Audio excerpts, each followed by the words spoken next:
Well, my name is Daniel Woolsey. I'm in Spanish here at Hope. I've been here for 12 years, and it's just a great honor to be able to introduce our keynote address speaker, Professor Bill VanPatten. If you don't know Bill or don't know his work, you should. I promise you that if you have been a language teacher, you have been in some way influenced by his work and by his research and by his advocacy for bridging research and teaching practices. And to give you an example of this, I thought I'd play a little game that I'm titling 7 Degrees of Bill VanPatten. So really, it's just an illustration from my own academic journey. Over 20 years ago, when I was a wee college junior, I TA'd for a professor whose name was Michael Leeser, and he would later become one of Bill's graduate students and then collaborate on textbooks, and I had no idea who Bill VanPatten was. We also taught from this, maybe you'll remember this small video series called Destinos, and loved that. And then I went on to graduate work at Indiana University, unknowingly entering Bill VanPatten land. James Lee was there, his good friend and research collaborator, and I learned about task-based instruction, and I learned about the book Making Communicative Language Teaching Happen. I learned about input processing instruction, and his research on sed and estad led me to my dissertation topic, which was the acquisition of the copula verb estad with adjectives. So all sorts of influences sort of during graduate school. And then I thought, well, I'll shed this influence and go out and strike my own path, and I came to Hope College. And one of the first things they told me was, oh, Bill VanPatten was here just a couple of years ago. He did a departmental review for us. And I thought, oh, I can't shake Bill's shadow, right? And then a few years later, he moved back to Michigan State and took up an academic position there. So, like I said, if you haven't been aware of who Bill is and his work, I guarantee that it's somehow affected the way you teach language, affected your departmental conversations. And certainly his voice has been a voice of challenge, of change, of advocacy, not just for the research, but also for the teaching, and indirectly for our students. And that is something that I greatly appreciate about him. So please help me welcome Bill VanPatten.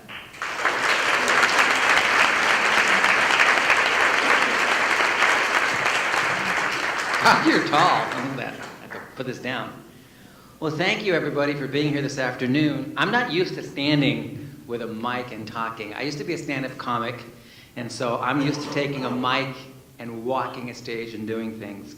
And of course, we're all teachers, and none of us just stand in front of a podium and teach, right? So at some point, I may just grab this mic and start walking around. So if I do that, that's why I'm doing that. It's just not my nature to stand in one place. I'm going to start my phone clock so that I know my time. That's what I'm doing. Okay. So as Daniel said, I've been doing this for a long time. I like to joke with my students and say, time to get that Festschrift going, because I'm like 1 year away from Depends. So, but I'm really not there yet, but soon we'll be there. And I look a lot younger than I am, although with every passing day I don't feel as young as I like to think I am, but well, we're all there, so. All right, I'm going to just jump to my topic because we have limited time, and I know we want to have time for questions and discussion afterwards. My topic this afternoon is, what does it mean to innovate in language instruction? And I'm going to say some things that are old hat to some of you, but not to all of you. I'm going to say some things that are new, brand new to some of you, but not all of you. I'm going to say some things that are controversial to some of you, but not all of you. Then I'm going to say some things that are really going to piss you off, but not all of you, okay? So, but we'll see. I don't know. Maybe not. We'll see. So I'm going to go ahead and start, but I've got to do this because I promised ACTFL I would do this with every talk I do. So I'm putting a plug in for my book that just got published with ACTFL, American Council on Teaching Foreign Languages, this summer, called While We're on the Topic, And they insisted I put my initials in the title, BVP, because I had that radio show, Tea with BVP, so they wanted to capitalize on that. But anyway, so the subtitle is BVP on language, language acquisition, and classroom practice. And I also put this up here for you if you don't know this book, because some of the things I'm going to touch on today, not the largest sociological issues, but the actual language issues are in this book. It's a very short, readable book. It's kind of, you can read it in an afternoon. It's a non-scholarly jargon, semi-jargon-free book, very chatty, kind of like me. So get that, put it on your shelf, you like it. Okay, I'm going to actually outline today 3 basic problems for innovation in language departments and language instruction more generally. Innovation, as we know, is not easy, and it is difficult in language departments. Now, to understand why innovation is difficult, and to come up with ideas, I think we have to understand what the problems actually are, what the issues are. I heard some of them earlier in the panel that just came before, but I'm going to lay out 3 that are looking back that you probably haven't articulated. The first is language as subject matter. That's a problem. The nature of majors and minors and where that comes from, because that's a problem, to a certain extent. And then personnel, because that's a problem to a certain extent. And I'm going to add a caveat here. Even though I can list these as broad categories, as separate things on the list, they're all intertwined. They all work together in various ways to impede innovation, as I understand innovation. So I'm going to go ahead and talk about the first one. And I know I'm using native language by calling it a problem. It's really not a problem. It's an issue. It's just a factor. It's a thing out there. But if we want innovation, we have to look at the things that are impeding innovation. So I'm going to go ahead and call it a problem for now. Ever since there has been institutionalized education, which actually came about in the Middle Ages, most people don't know the history of education. Probably most of you do. Language has been treated like any other subject matter. And what that means is you treat it in the way you would teach chemistry, history, philosophy, religion, and so on, where you teach something, you have students practice and demonstrate something, and then you test or assess knowledge or ability or outcome or something like this. This is just a standard model in subject matter. It was the model for the teaching of Greek and Latin in the Middle Ages when universities first started to emerge. And with the rise of national languages like French and Spanish and Italian and so on in the Middle Ages, it became the model for those as they became the lingua franca of the various nations that arose. I have another caveat here. For the life of me, I can't remember it because I'm on medication right now that is not helping me remember anything. I almost didn't come today. I've been sick all week. I won't tell you what's wrong with me, but I wound up in emergency on Wednesday. But I went ahead and came anyway because, and I'm not my perky normal self, and that's why. That's my excuse and I'm sticking to it. But anyway, so it became a model. Oh, I know what the caveat is. Actually, ever since the introduction of language teaching in universities, even in the late Middle Ages and early Renaissance, there were people in the university who said, but we don't learn languages that way. We can't teach language that way. So the issue of language instruction innovation has been a constant problem literally since the Middle Ages. So even though this is a dominant model, there have been voices out there in the field since the time the universities were born. Okay, so let's talk a little bit about language as subject matter. By the mid-20th century, the model of language instruction as subject matter was so ingrained in our institutions that even with the advent of what's called the Army method, which is where we got ideolingualism from, and then the communicative revolution, which happened in the early 70s and mid-70s, this model could not be dislodged from education. And the result of that is, I think most of us know, is it created a real tension. The tension was that language as subject matter is seen in opposition to the actual acquisition of language and the acquisition of communicative ability. Those two things do not mesh, and we'll see why in a little while. The tension exists today, it hasn't gone away. Even with the so-called communicative revolution, I'll just put this out front, most things that are communicative in our language programs aren't. There's a reason for that, and we can talk about it later if you'd like. In a little while, I'll talk about language acquisition and talk about what this tension actually is, if you haven't articulated it for yourself already or haven't been up on literature. And this mode of thinking about language as subject matter is true at all levels, and it's true in all disciplines in the academy. So, for example, it's not just true in language departments, it's true in schools of education where people get their BAs or BSs or BEDs, whatever they're called now, in the teaching of languages.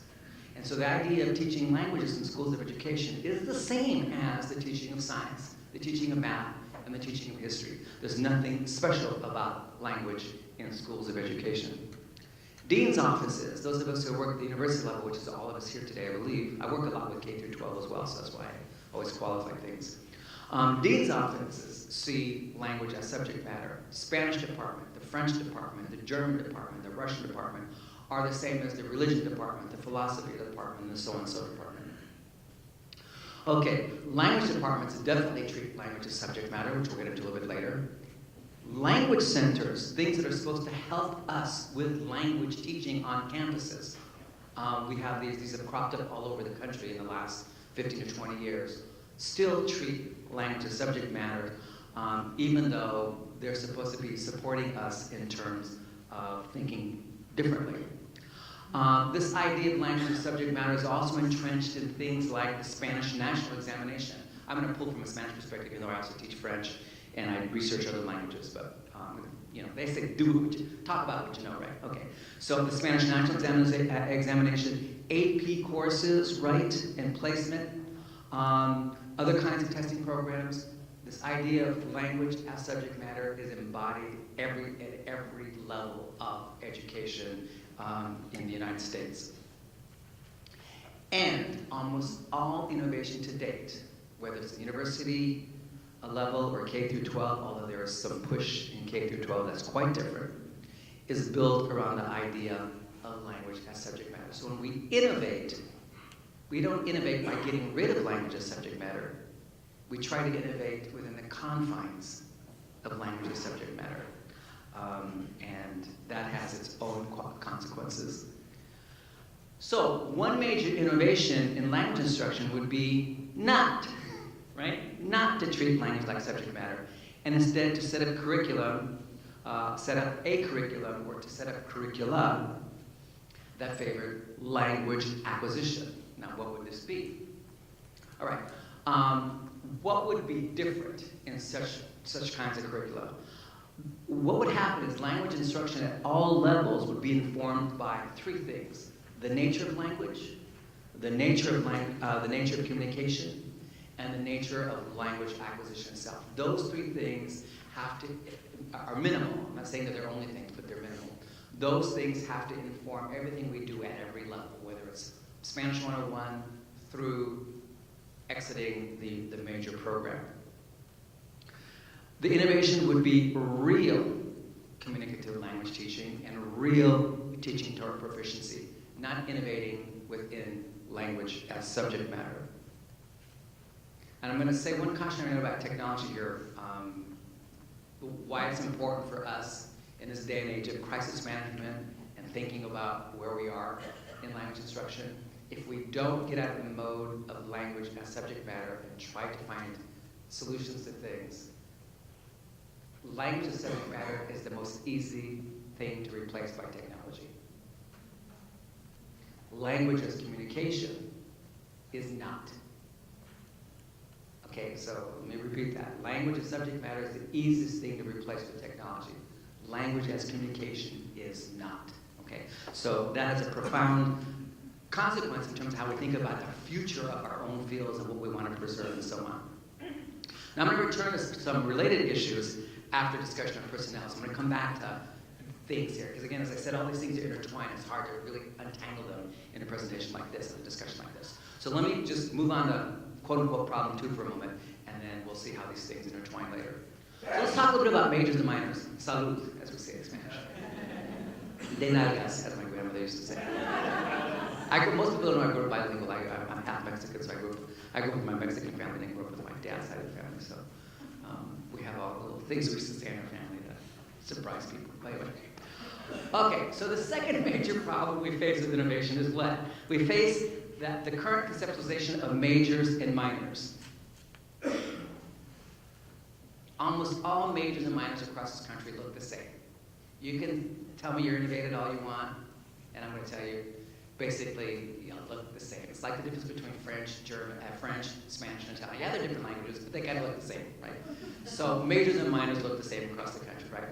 So let me tell you an anecdote. I am an author, not just textbooks and scholarly books and articles and research and that stuff. But I also write fiction. I write fiction in English, and I started to do what I call bridge literature for students of Spanish. And I'm writing a series of short stories. There are about 5,000. Those of you who teach Spanish, if you're interested, let me know. Bridge literature, because students in the second year of university cannot read literature. They can't read CNN News Explorer. They just can't do that. And so I said, well, you're a writer, Bill. Why don't you write stuff for students that's literature, but not Dick and Jane go to the market in Guanajuato, right? It's actually meaty stuff.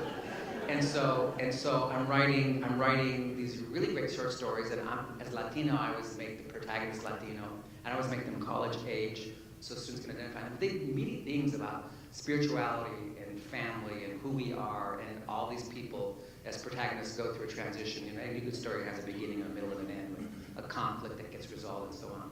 And so students can see themselves in these short sort of senses as somebody their age group going through a problem they have overcome. Okay, so that aside. So I'm trying to sell these stories. I'm trying to convince people to do what we're doing at MSU, where we got rid of the textbook in the fourth semester, and we're building our course around these stories. And I've reduced the cost of the course for my students in our fourth semester course by, guess how much percent.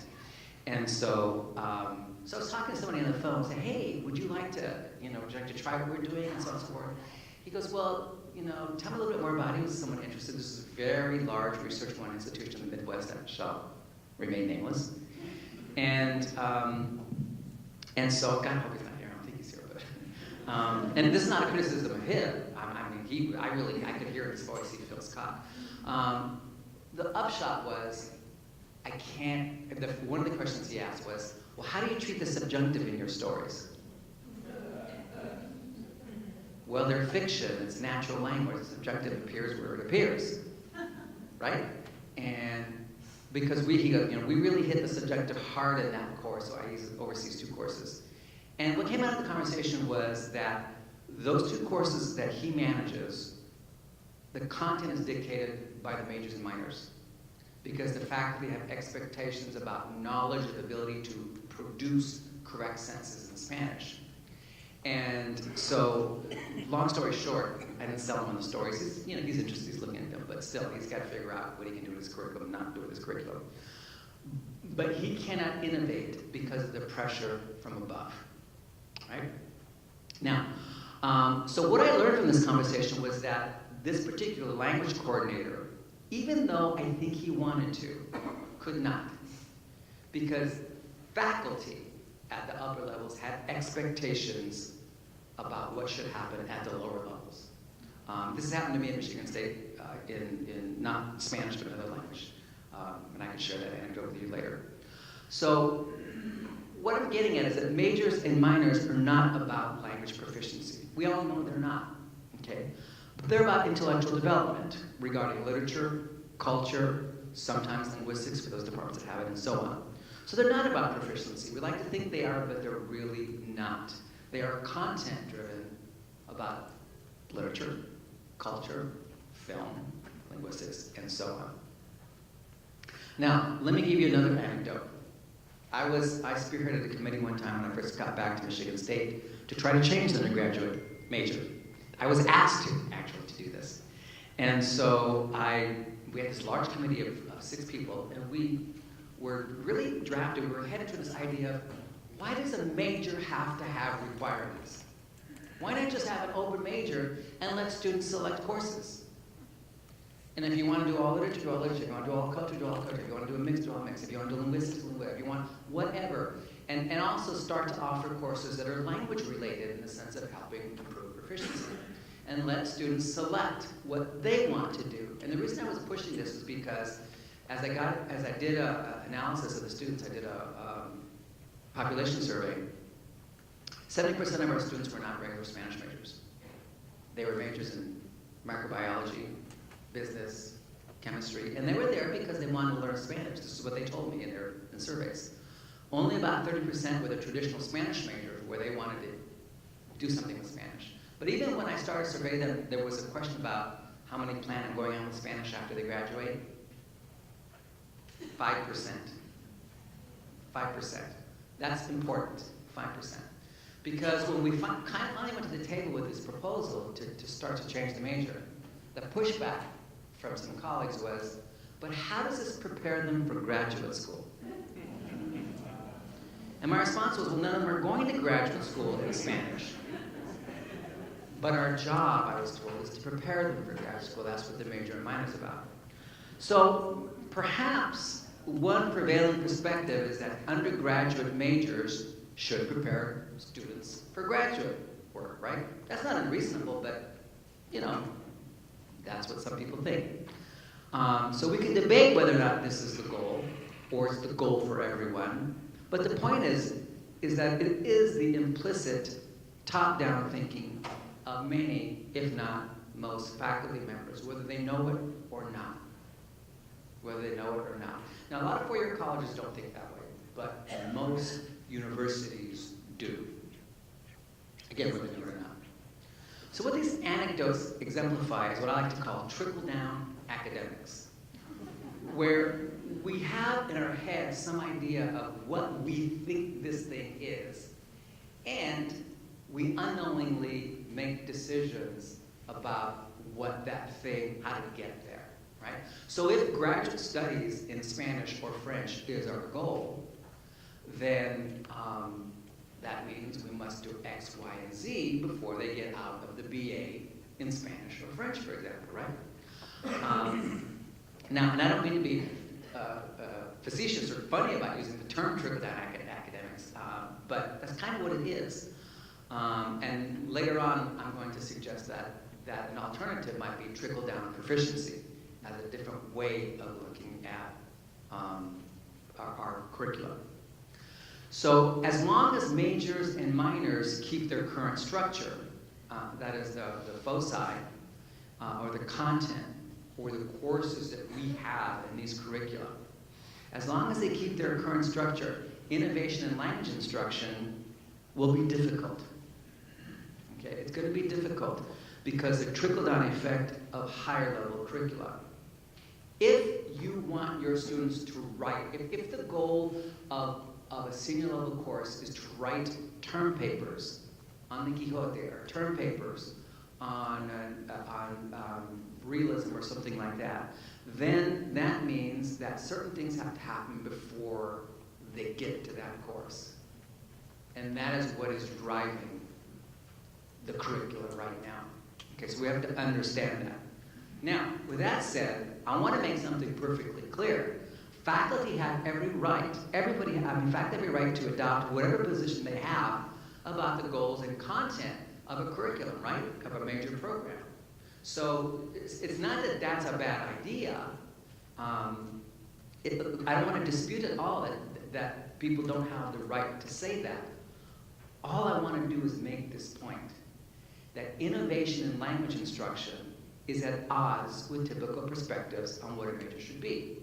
This goes back to what I said earlier about that tension between language as subject matter and language as acquisition. So what often happens in curriculum, you know, the old articulation problem, I look at that as what's happened is the communicative revolution only hit the lower levels, and it never hit the upper levels. Okay, that's what the articulation problem is. In the old days, back when language was accepted as subject matter, you didn't so much have that problem. At the beginning of the 20th century, for example, you could go to any university and you had a great articulation because everything was about learning to read literature from the get-go. Okay, that was the goal of instruction. So this problem we have, this tension, this inability or difficulty in innovation, is a product, really, of the late 20th century. Okay, now, this tension, this trickle-down academic stuff, is probably the most difficult thing to overcome in innovation, unless we adopt multiple models or tracks for majors and minors, right? That's what we do. One of which would be a traditional one. That's one thing we can do that would open up the majors and minors. I'm not sure it solves the problem of innovation, right? Innovation has to deal with the stakeholders in all fronts, and a little bit that was talked about earlier in terms of talking to colleagues and talking to administrators. But also students, parents, all kinds of people have ideas about what should happen in the academy and what should happen in languages and language instruction. And people have to understand what these things are. Because think about parents who send their kids to school. What is the thing that drives parents and students? GPAs and getting jobs afterwards, right? And so as long as we see ourselves as part of that model, then we are limiting ourselves in the ways that we can actually innovate. Okay, again, we're not done with this topic. It'll come up again as we see how these things are intertwined. The third problem, as I see it, is personnel. So what do I mean by personnel? Well, first of all, language as subject matter in traditional majors programs is this in part because of the professoriate. No offense out there, but it is. Okay. In 2015, I think this is probably one of the reasons I was invited to talk about this today, I described the situation of experts in language acquisition, and language teaching in departments of French and Spanish and Research 1 institutions. Now, why did I look at Research 1 institutions and not Hope College or Calvin College or Augustana College or Kalamazoo College? Why did I not look at those? Because Research 1 institutions are where people get their PhDs. They are the leaders. They are the people who control the field, right? So that's why I looked at that. And so the idea I was looking at was, how many of us out there are there out there that can actually help inform innovation and think about language teaching in different ways? And anybody read this paper? Is this paper familiar to people? You might want to look at this paper. It caused quite a controversy when it came out. It was published in Hispania as a white paper because it's not some big empirical study. It was a position paper. But what I did is I looked at a number of schools on the East Coast, a number of schools on the West Coast, and all what's called the Big Ten Academic Alliance in the Midwest, which is something like 15 schools. So it's probably something like 40 or 50 major Research 1 institutions I looked at. And what I found was that about 8% of the professoriate in Spanish has expertise in language acquisition and language teaching. 8%. And in French, it's around 2%. So for every 100% professors of Spanish, you might find 8 who actually have expertise in language acquisition, language teaching, who can actually think about some things in really different ways because they are using that information to rethink what learners can actually do. And we're going to see in a minute what this might mean. The problem I found also in looking at that is most of these experts were concentrated in the Midwest. And even in the Midwest, there are lots of universities that are 0 for faculty that have this expertise. There were 5, so for example, I think I found like 15 in the Midwest. 5 of them are in Urbana-Champaign. At MSU, I'm the only one. At Iowa now, I think there's nobody. At Minnesota, I don't think there's anybody now. At OSU, there are 2. There's 1 in French, and sort of a kind of someone who's actually a linguist but doesn't really have language acquisition, language teaching in their background in Spanish. And it goes, I could just go on. So even when we look at this distribution, it's not even well distributed. There are universities with that where they're concentrated. So if you go down the West Coast, for example, I'm from California, and the UC system, it's almost 0. There's like 1, maybe 2 people in the entire UC system. On the East Coast, you can go from Massachusetts, from Boston, all the way down to, my cutoff point was, I actually went all the way down to Florida.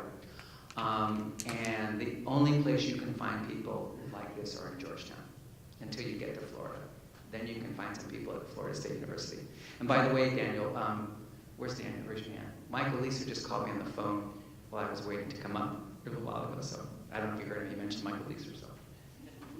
Okay, so again, so what I'm saying is there are entire sections in the country in which language acquisition, language teaching are absent from PhD granting institutions. Now, why is this important? Why do we need experts in language, language acquisition, language teaching? We need them for the following reasons. We need them to dispel myths about language acquisition. And I'm sure that some of you in here, again, no offense, are informed by some myths about language acquisition and language learning, or what we like to call fake news. They're also needed to dispel myths about language teaching, what can actually happen and how it can happen and under what contexts. And they can help challenge the course as textbook model. Because one of the things I talk about in the 215 paper is the current model of education does not create people who can think independently about language teaching. What our programs do in both schools of education and in language departments where TAs are trained and then become professors is how to use textbooks. And for true innovation, one of the suggestions I want to make is textbooks are out. That would be a major point of innovation, is to stop letting ourselves be guided by textbooks. But we can get that later. Okay, so expertise in language, language acquisition, language teaching is needed to educate the professoriate more broadly. Okay, now no, I want to make sure that it's not clear, that this is clear. You need expertise in all three, not just one. If you're going to hire someone, don't just hire a theoretical linguist, because I can guarantee that person probably knows a little about language acquisition or language teaching. You can hire someone who has an EDD maybe from school of education. Many times that person won't have a background in linguistics or language acquisition. They work with foreign language teachers, but they treat language as subject matter. Then you can hire a theoretical language acquisitionist who may or may not know about language and may or may not know about language teaching. What you need is someone like me. You need it. These people are hard to find who actually can think about, who know what languages. We have linguistics backgrounds. Our field of research is language acquisition, but we've always had one foot in language teaching. And in fact, if you look at my CV, for example, half of my publications are language teaching, half are language acquisition, but my PhD is in linguistics. So those kind of people, Michael Leeser is one that you mentioned earlier. I can make a list of people around the country who are like that, who actually can help shape language teaching and get people to think differently. Now, we're going to look at some examples. What are some of the things in education I'm talking about? So this is the part where there's supposed to be some animation here. I don't know what happened to it. I didn't want to use the PC earlier. Look what happened. Okay, so this is going to all come at once. Okay, so the profession at large has to be educated about language. That's one thing that has to happen for innovation. Language is pure and simple, is mental representation. A lot of people like to think language is social, language is out there. No. Language is all here. It is mental representation. It is abstract, it is complex, and it's implicit. I'll give you a couple of examples in a minute. Language is not what is found in textbooks. And my catchphrase on the show I do on Thursdays, all the callers who call in always they make fun of me for saying this, because I constantly say that what's on page 32 of the textbook is not what's in your head, and it's not what winds up in your head, and it can't be for a variety of reasons, right? So let's look at a couple of examples. Okay, so here's one. What's the subject of the verb in each of these sentences here? The dog ran toward his dinner. What's the subject of ran? Dog. The old man died yesterday. Okay. So after it hit the iceberg, the boat sank quickly. Boat. Okay. Trump was sued by contractors. Trump. Okay. Boy, the professor sure seems out of sorts. Okay. Whether or not I'm available remains to be seen. Whether or not I'm available. Good for you. Good people. Okay. Now, quick, define subject of a sentence for me. You got the technical definition here, but you probably didn't know that definition, did you? What's the definition? What's the definition of a subject? What is the subject of a sentence? Say what? That which is doing the verbing. That which is doing the verbing? The doer. The doer. You sure? Because that would mean that the boat was the sinker in number 3. Or the old man was the dyer. or the professor was the seamer. The problem is we throw words like subject around all the time, and you have no idea what a subject is. And your students have no idea what a subject is, but at the same time you do. You have a deep, abstract, and complex notion of what a subject is, because this is one of those fundamental properties of languages that's universal. Here's a technical definition. The subject of a sentence is the nominal that occupies the specifier of the tense phrase in a sentence. Now, that is a very complicated definition because it comes from something like this.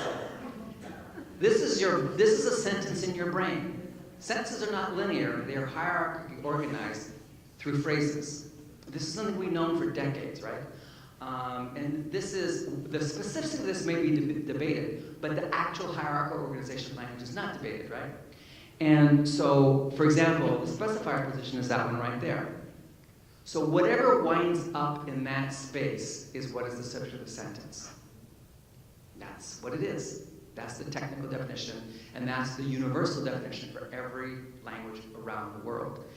And so what happens is, and the reason we call, well, I'm not going to give you the reason why that winds up being the subject of that. It has to do with case assignment and fulfillment of certain underlying features of language and so on. But that is what a subject is. And you all know this intuitively. You all have this in your head. And you don't need to actually articulate it because you can use subjects every day, right?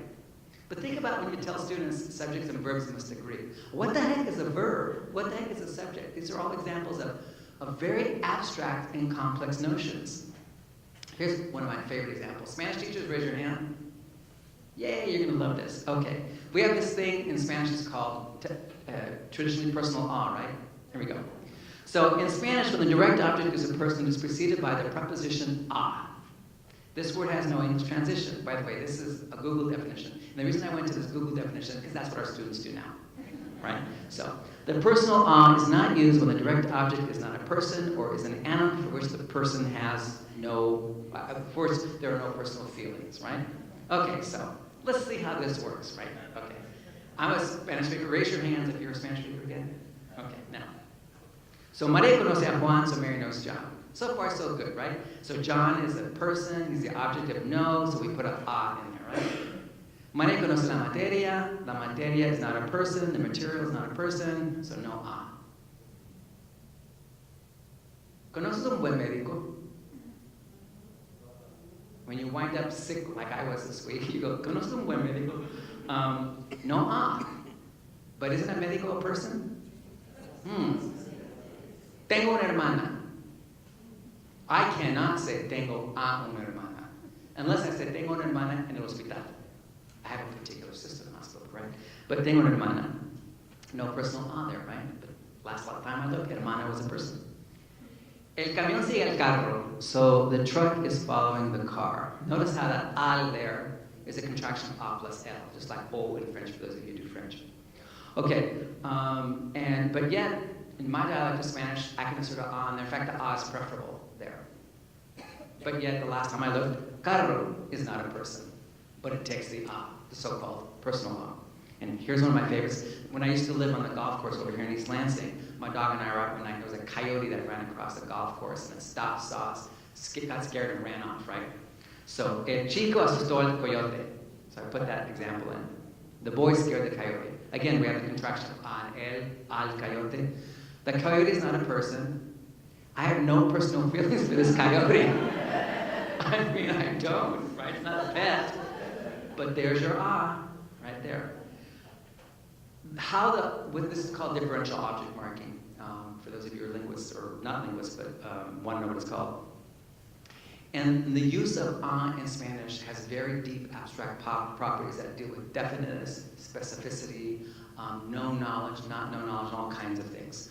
And these are things that you get over time that literally cannot be taught. But we'll get to teaching in a minute. Okay, so the point is again that what's on page 13 of your textbook is not what winds up in your minds or brains. It's not what winds up in your head, okay? So, what I like to give people is the water-ice metaphor, right? So, here's our molecule of water, right?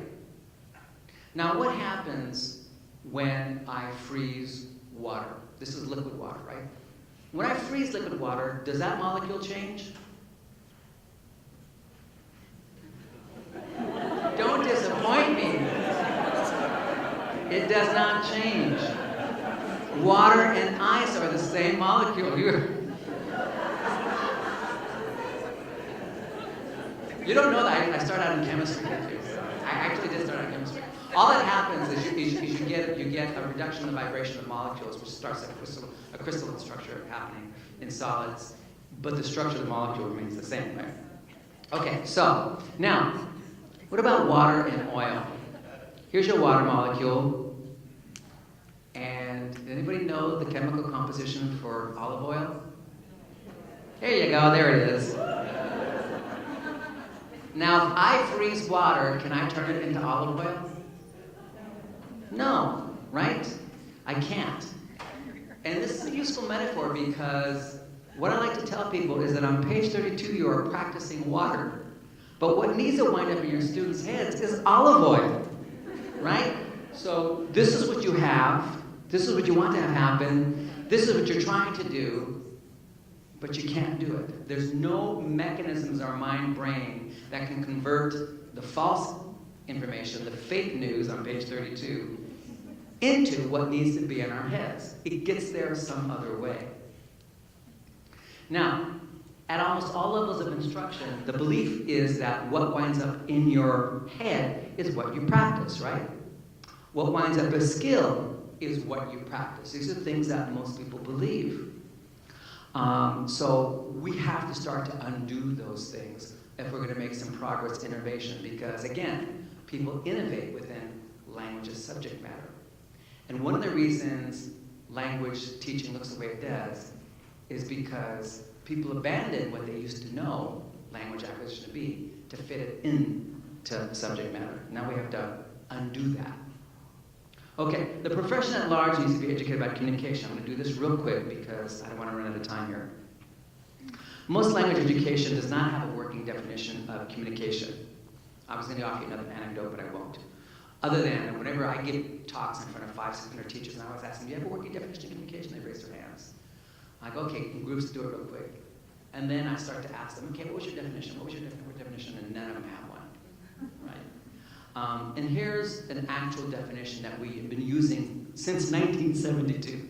Okay? That communication is the expression, interpretation, and sometimes negotiation of meaning in a given context with a given purpose. Right? Now, when I work with this with my students in class, for example, my Foundations of Language Teaching class, we break each one of these things down. We're not going to do that today. This definition has very profound consequences for what we do in classrooms if we teach communicatively. In other words, it should inform all the decisions we make, the activities we do, what we expect out of students, and so on. I still hear a lot of people saying that think communicative language teaching is one thing that it isn't, because they've been informed by publishers. You take a book and you slap on the bottom a communicative approach, and people think that's communicative language teaching, and that's why when I hear, oh, I get my students speaking right away, we'll see in a minute why that may or may not be communicative language teaching. Okay. All right, so another thing the profession needs to be educated on is acquisition. This is a stickler. So I'm going to spend a couple minutes here. We started a little late, so I'm going to probably go to about 5 after, maybe a little longer.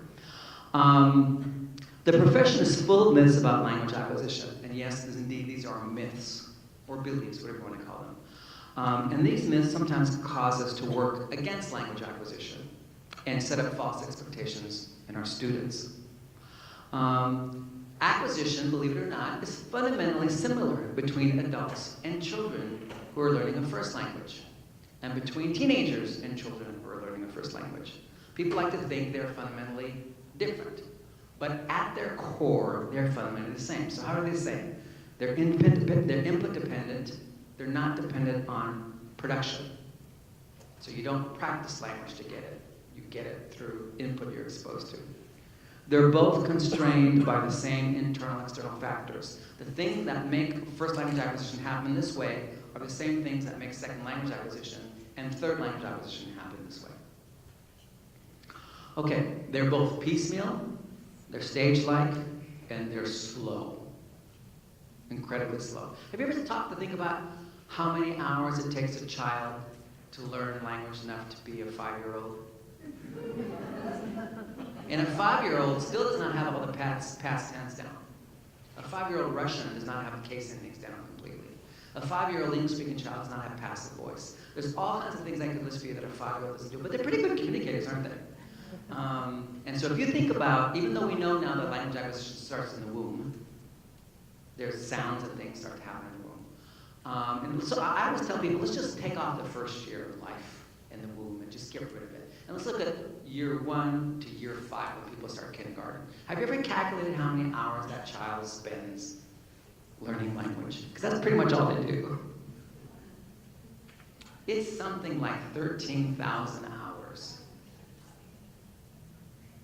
And yet, we expect our students to be the equivalent of 5-year-olds after 2 years, which is something like 240 hours, right? Acquisition is very, very slow. So let's touch on a couple of these things. Language acquisition is input dependent. 50 years of research has shown us that the critical data for language acquisition is not practice, it's not explanation, it's not explicit learning, it's not explicit teaching, but it's input. So what is input? Everybody knows this, right?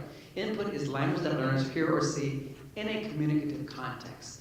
That means language they're exposed to that they attempt to comprehend and process for its message or its meaning.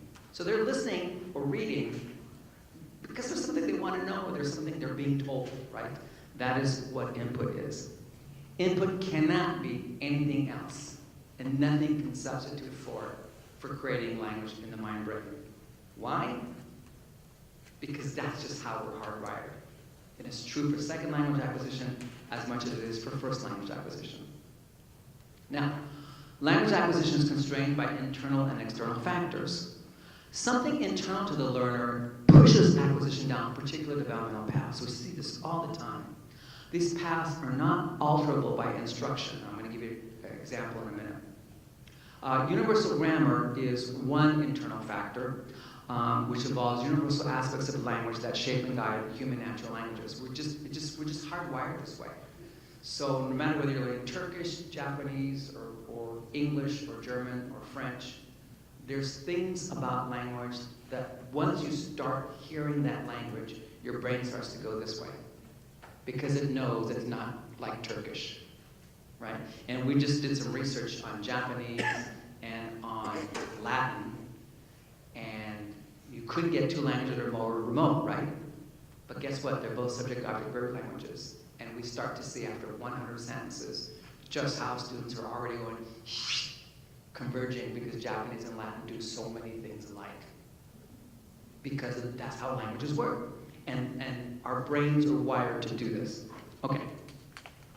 There are also general learning mechanisms, these internal things that tabulate frequencies and juxtapositions and other things, and store them in what we call our mental dictionaries, our mental lexicons, because those are all important for language. And these mechanisms are the same for both first and second language acquisition. They don't go away. Once you're learning a second language, you still have access to them. But what we do in teaching often is we ignore them and try to teach toward the explicit learning as opposed to the language acquisition mechanisms. Now, language acquisition is piecemeal and ordered. Learners don't acquire first the present tense, then the past tense, then the future tense. They're actually working on bits and pieces of all parts of language at the same time. Bits and pieces. They'll sketch in a little bit of the present tense, like one person or two persons, while they're already starting to pencil in how the past tense works. And then they're trying to find ways of communicating future tense as well. They get all that stuff from the input. Learners don't acquire case endings all at once. They get bits and parts of that over time. Learners don't acquire gender and gender agreement all at once. They get bits and pieces over time. And even when they finally, it looks like they've got gender agreement for languages like Spanish and French, then they have the processing problem of agreement. The further the adjective gets away from the controlling noun and crosses what we call syntactic nodes, the harder agreement gets. So there's that issue. So you could be really good or semi-good at making adjectives agree inside what we call a DP, a determiner phrase, which is basically the red house. But have your adjective in this clause that refers to a noun in the first clause, and boom, adjective agreement almost disappears. Okay? So even things that look like they're coming in have parts that are hard to acquire and take longer. What's more, language acquisition is order development. So let me give you an example. Daniel mentioned setting aside, so I'm going to use that. This is research I started doing in the 80s, and other people followed suit. And so I just reviewed all the research back in 2010 and published a paper on all of it. And this is what we see. The first stage in learning set and aside in Spanish, which are the two verbs that mean be, is to have no verb. So in spontaneous speech, what a learner will say is Juan alto. So John tall, right? So they're speaking Chinese here is what they're doing. Okay. All right, so stage 2 is you get said and then you overgeneralize, it goes everywhere. So now you get Juan es alto for John is tall, and that's great. But you also get Juan no es aquí, so John's not here, which is wrong, right? By native speaker standards. And you get things like Juan es correr for John is running, which is wrong as well, right? So you get things like that. Then stage 3 is you start to get estar as auxiliary, now it's a copular verb. Okay, so remember your auxiliaries and copulars are different. So this is where you get Juan está corriendo, so John is running. It's not until stage 4, and this is a very late development. This takes a long time to go through these stages. You finally start to see estar as a copular verb. That's when you start to see Juan no está aquí for John is not here, and Juan está cansado for John is tired. Okay. So you see this order development. We see it time and time again. We see it in Chinese speakers learning Spanish. We see it in English speakers learning Spanish. So it seems to be a universal trend.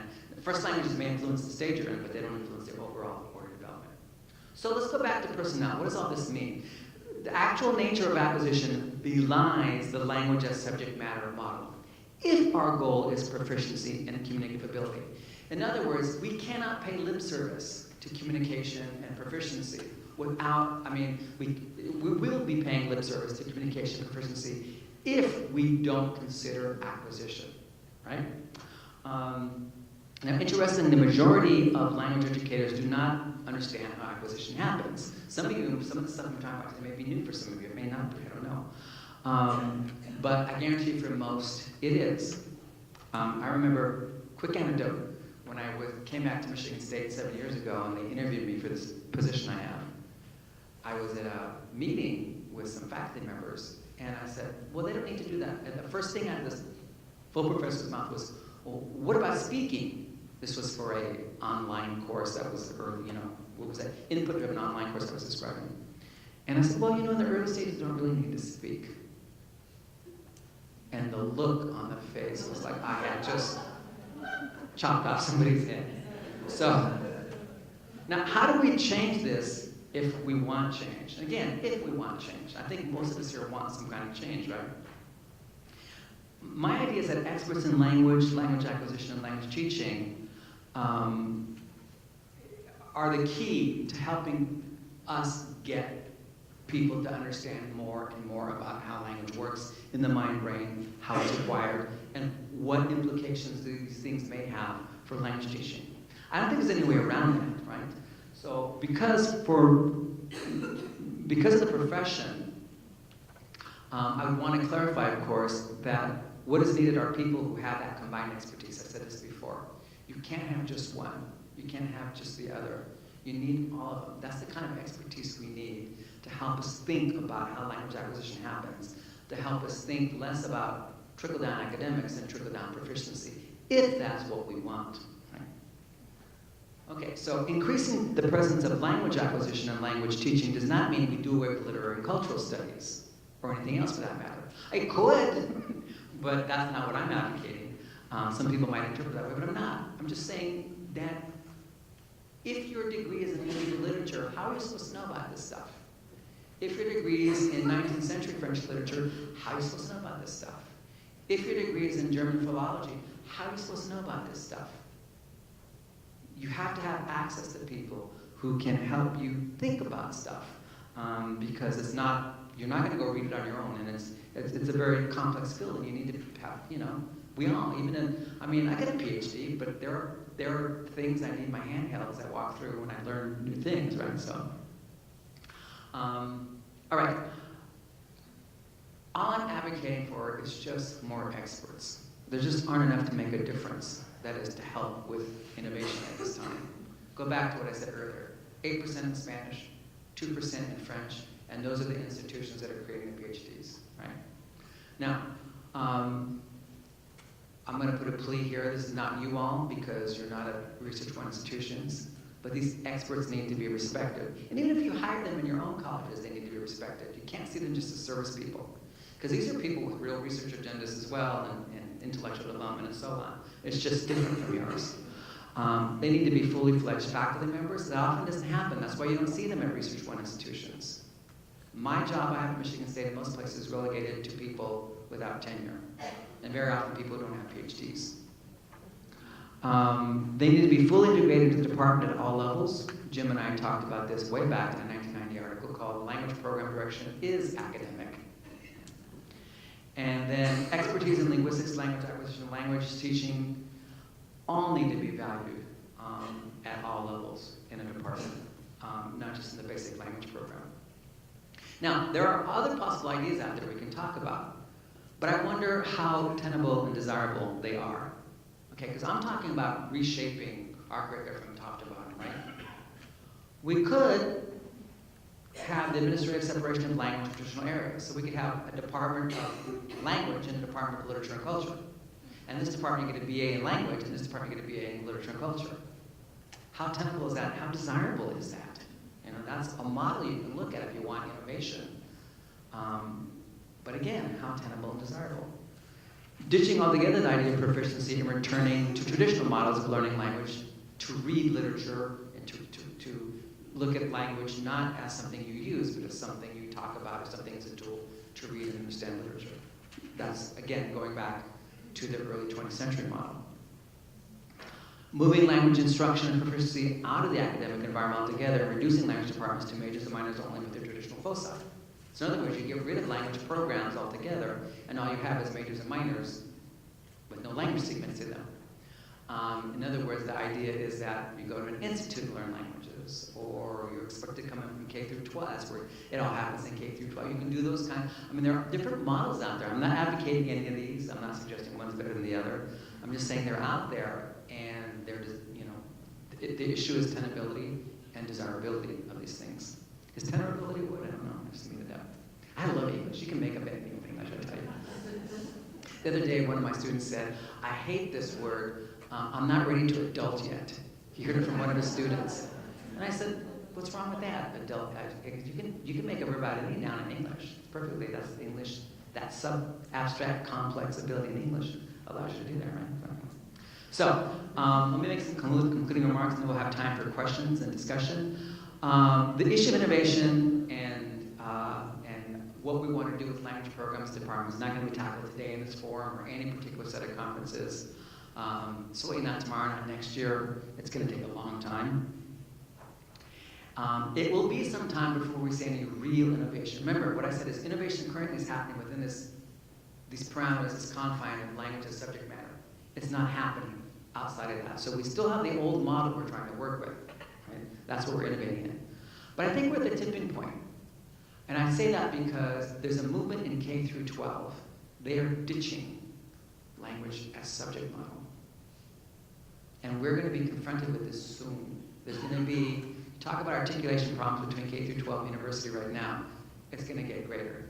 There's a swelling movement out there in K through 12 where they're not even buying textbooks anymore, some programs. And they are completely proficiency, communication-based, input-based. TPRS is taking over a lot of programs and so on. So now is the time, I think, to lay out all the issues and push them into the public discourse of the academy. Because up until now, most of the things are just implicit. They're not talked about, and we need to get them out there. So it's great to talk about innovation, but let's make sure that we put our finger on the problems and the issues so that we can actually think about where we want to go and what the solutions are. And with that, I'll say thank you. And my doggy says thank you. And now we have time for some questions and discussion. How's that? We got it.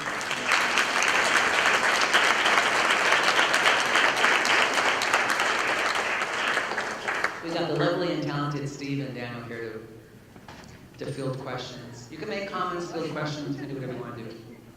I gave you a lot to think about, so.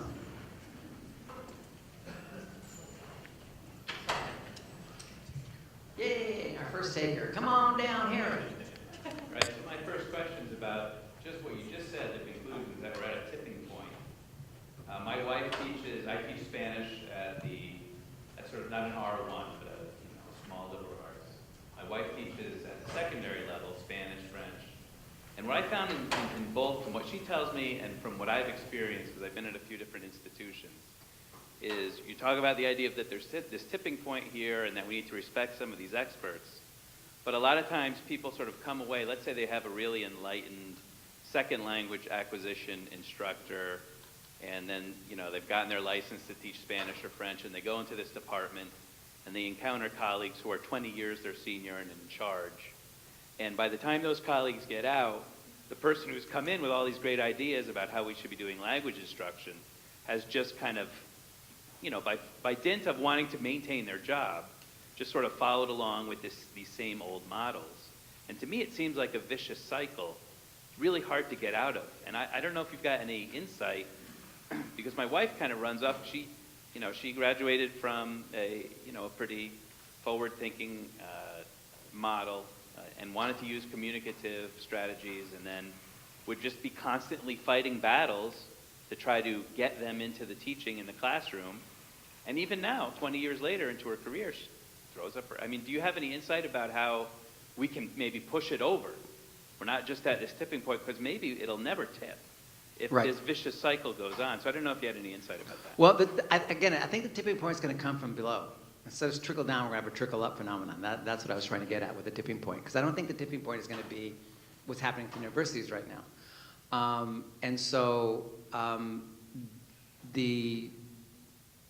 The problem you talked about is the one Jim and I talked about in our 1990 article about language program direction is academic.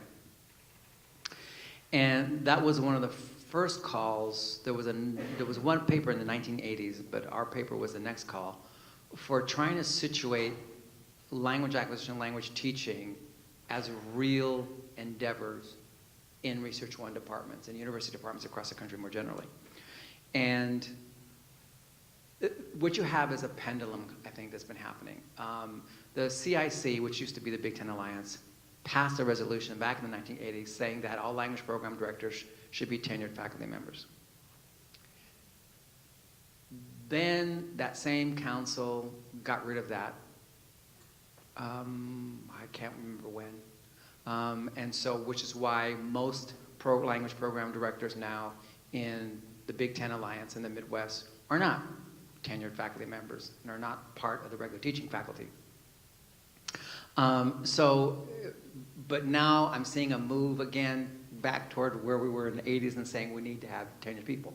I think it's about voices, and I think it's about all politics are local. I've been really working hard at my institution to work with my dean, who is, I think, I'm being videotaped. Chris, I'm sorry if you see this. I don't mean to put words in your mouth. But I think my dean understands this, and that's good. And so at all these different institutions, we got to get our deans to understand this. And I have a number of colleagues that I'm pushing in the field who, again, I'm talking to my colleagues, and I don't think they're pulling their weight being the voices for people. And that's part of what has to happen. You have to push. You just do. And pushing happens locally, and then through that local pushing, then you get more networking going on. So the problem is that most people don't push. Even after they get tenure, they don't push. So I'm encouraging people, push. Look, I'm a living example. Look at my 30-something year career. Oh my God, I just gave my age away. 30-something year career, and you can survive and thrive and do great stuff and have fun and still push. Right? So, I mean, where would we be? We wouldn't have marriage equality now if we gay people didn't push. We wouldn't have certain well, we're still trying to get the wage up for women, but look what's happened since the 1970s in the women's. I mean, this is just constant pushing is how these things happen. So, yeah. I'm in the fortunate situation to have an expert among us. So I will ask you a theoretical question. Okie dokies. So you said that all brains learn in the same way, right? We all learn in the same way when it comes to language acquisition because of the underlying structure. Yes. Okay. So then how would you explain from that vantage point that if you have if you have several people, let's just say 2 for now, and they're in the exact same environment, receive the same input, right? Over the same period of time, you still, at the end of, let's say, 2 years, have huge differences. Mm-hmm. So then how would that work from your vantage point? I will tell you the following. One of the biggest myths about second language acquisition is myths about first language acquisition. I can take 2 children at the same age, and they will be at different points in acquisition, in the same environments, and so on. Individual differences in acquisition is not a feature of L2 acquisition. It's a feature of language acquisition more generally. The myth that children all do the same thing at the same time is just wrong. It's just that doesn't work that way. And so we've got to get rid of this idea that somehow individual differences means that learning is different among people. It's not.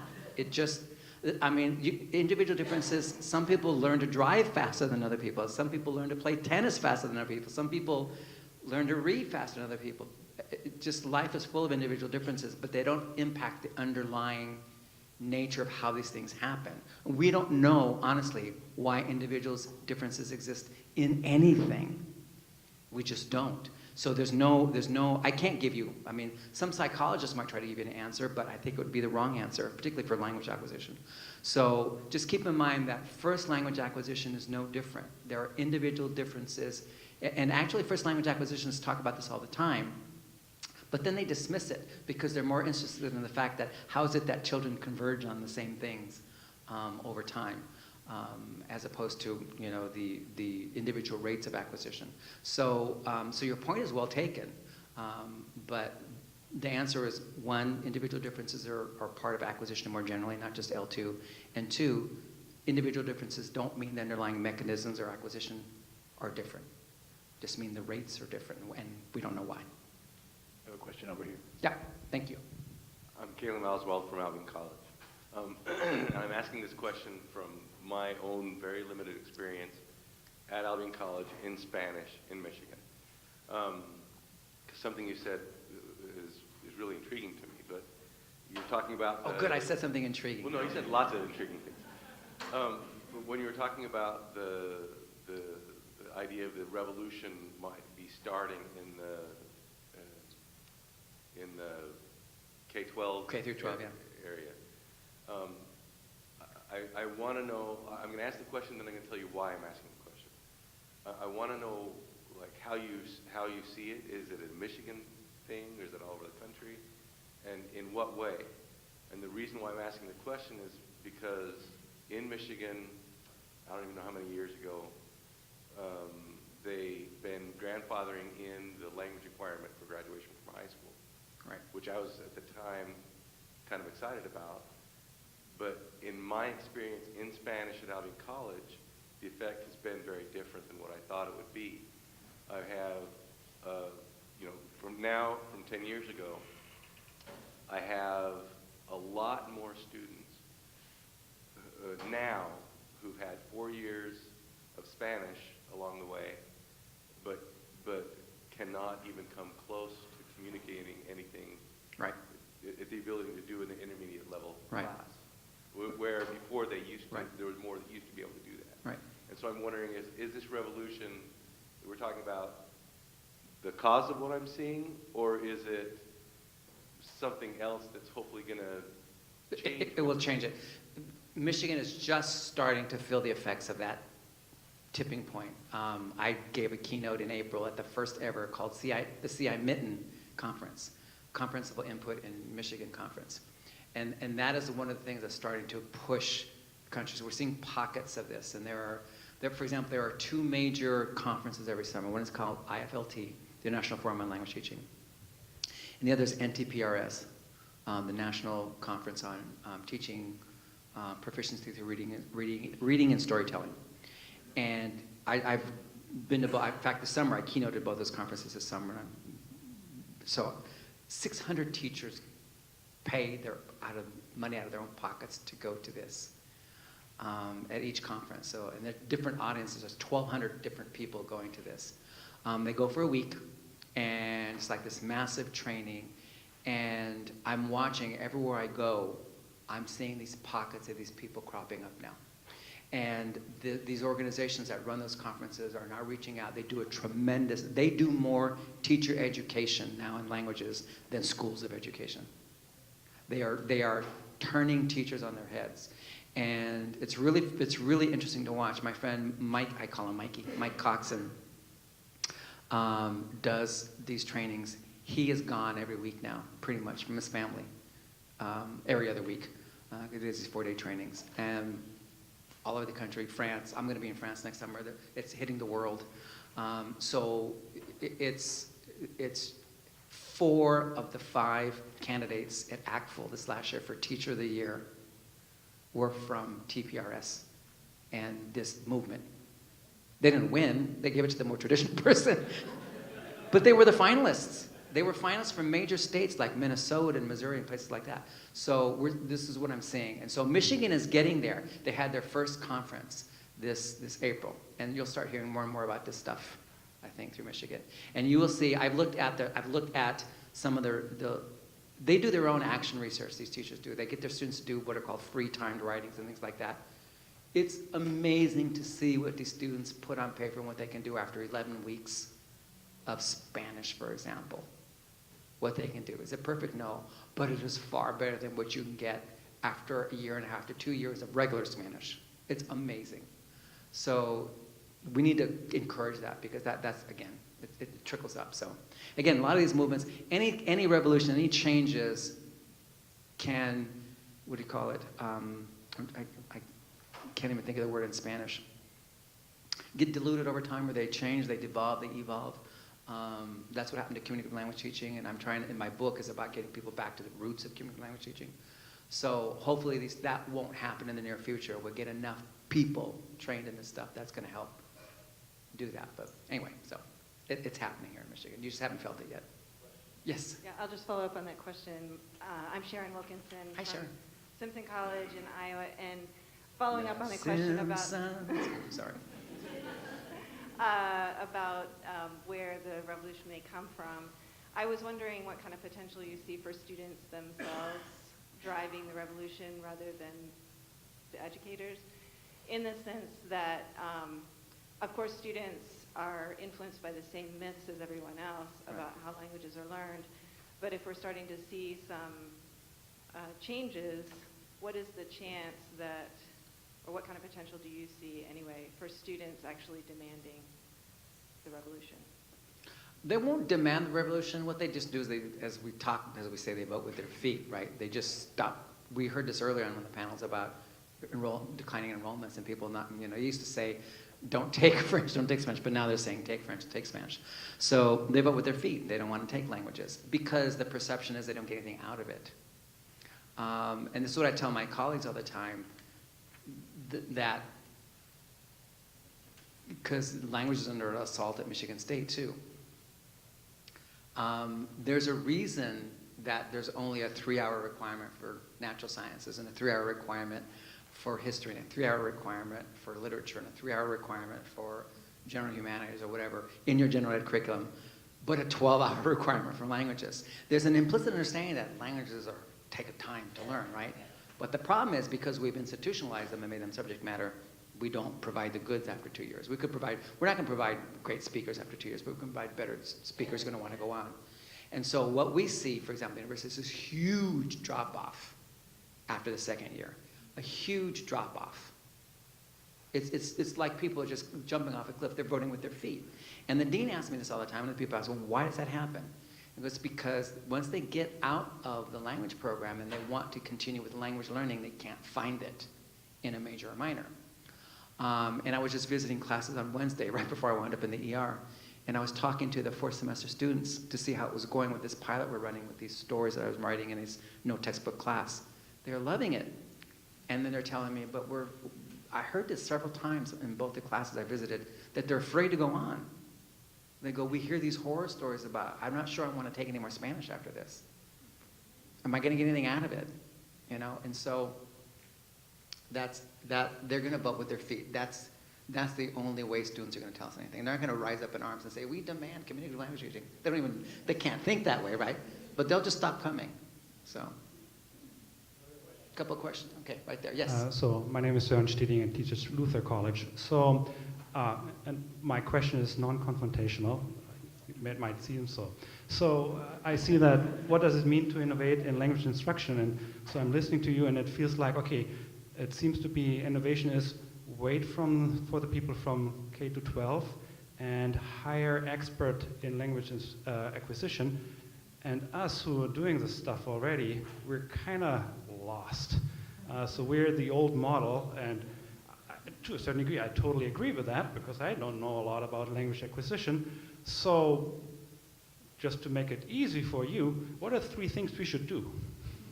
What are 3 things that we should do right now? 3 things that you should do right Yep. now? Throw out your textbooks. What happens if you throw out your textbooks? What will that force you to do? That's one thing you can do. Just create a textbook. Try to teach a course without a textbook. See what happens. That's one thing you can do. The second thing is read my book. No. But learn about 2 other things. So there's 2 and 3. Learn about the nature of tasks.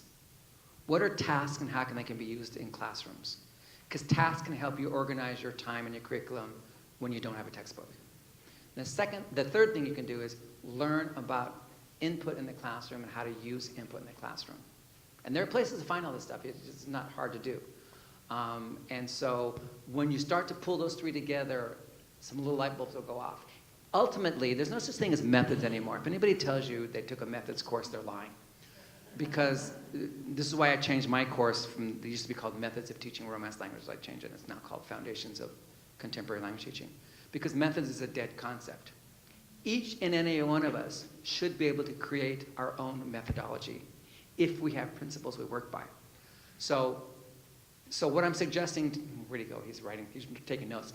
What I'm suggesting is that those two things, thinking about getting rid of your textbook, thinking about the nature of tasks, and finding out about the role of input in the classroom and how to use the language in the classroom for effective communication, those 3 things will start to revolutionize your teaching right now. And it can also make you think about some things you do in your upper division classes. I try to get my colleagues to think about tasks in their literature classes and culture classes. It's hard for them, but those things can revolutionize what we do at those levels too.